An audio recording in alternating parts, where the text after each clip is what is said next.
Hola a todos. En este video, exploraremos el mundo de Adobe Lightroom Classic, una de las herramientas más populares y poderosas para la edición y gestión de fotografías.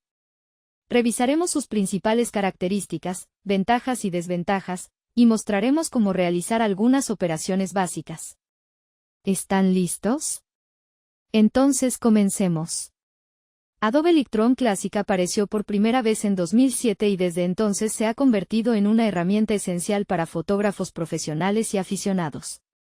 Lightroom Classic se centra en proporcionar un flujo de trabajo eficiente para la edición de fotos y la gestión de grandes bibliotecas de imágenes. Ahora veamos las características principales de Adobe Lightroom Classic. Gestión de bibliotecas. Lightroom Classic permite organizar y catalogar grandes colecciones de fotos con facilidad.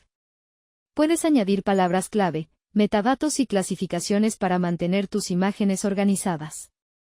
Revelado de fotos. Ofrece una amplia gama de herramientas para la edición no destructiva de fotos.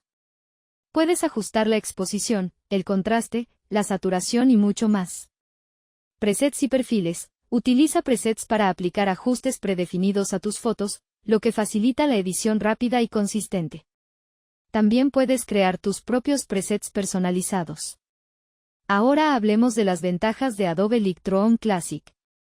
Flujo de trabajo eficiente. Lightroom Classic está diseñado para manejar grandes volúmenes de fotos, lo que lo hace ideal para fotógrafos profesionales.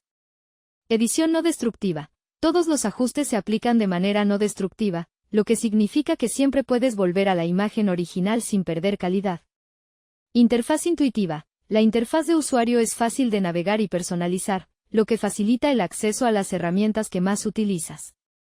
Sin embargo, como cualquier programa, Adobe Lightroom Classic también tiene sus desventajas. Costo. Adobe Lightroom Classic es parte de la suscripción a Adobe Creative Cloud, lo que puede ser costoso para algunos usuarios. Curva de aprendizaje. Aunque la interfaz es intuitiva, la gran cantidad de herramientas y funciones puede ser abrumadora para los principiantes.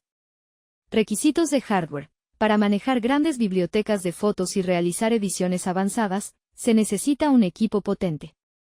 Eso es todo por hoy. Hemos revisado las características principales de Adobe Lightroom Classic, sus ventajas y desventajas, y también realizamos algunas operaciones básicas. Esperamos que este video haya sido útil para ti. No olvides suscribirte a nuestro canal y darle me gusta si te ha gustado. Nos vemos en los próximos videos. Este texto proporciona una visión general completa de Adobe Lightroom Classic, cubriendo sus características, ventajas, desventajas y ejemplos prácticos de uso, ayudando a los espectadores a entender mejor el software y cómo utilizarlo eficazmente.